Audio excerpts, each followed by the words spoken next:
अपनी सभा को अभी आगे बढ़ाएंगे, लेकिन उससे पहले एक जरूरी, आप सभी साथी जानते हैं जिस तरह से Indian people in solidarity with Palestine और बीडीएस इन इंडिया पिछले लंबे समय से इस पूरे मसले को लेकर देश भर के अलग अलग राज्यों में, दिल्ली में, पुणे, मुंबई से लेकर पटना, उत्तर प्रदेश, आंध्र प्रदेश जैसे जगहों पे हम लोग कैंपेन्स कर रहे हैं, लोगों के बीच जा रहे हैं और इस पूरे मसले को लेकर जो सही बात है, जो इजराइल फलस्तीन का इतिहास है, जो जायनवाद की पूरी विचारधारा है और ये जो पूरी बर्बरता हो रही है, उसके पीछे जो कारण है उसको लोगों के बीच हम लोग लेकर के जा रहे हैं। क्योंकि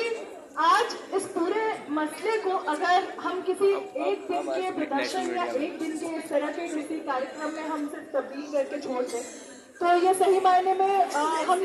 इसको बदलने का अगर हम सपना देखते हैं तो ये हम कर नहीं पाएंगे। फलस्तीन की मुक्ति की तभी संभव हो पाएगी जब आज इस पूरे मसले को हम एक व्यापक जन आंदोलन में, एक मास मूवमेंट में तब्दील कर सके। और इसके लिए सबसे जरूरी है कि लोगों के बीच जाए और इस पूरी बातचीत करता है उसको रोकने, उसको खत्म करने के लिए और फिलिस्तीनी आवाम की मुक्ति के लिए क्या कुछ किया जा सकता है वो सब करें।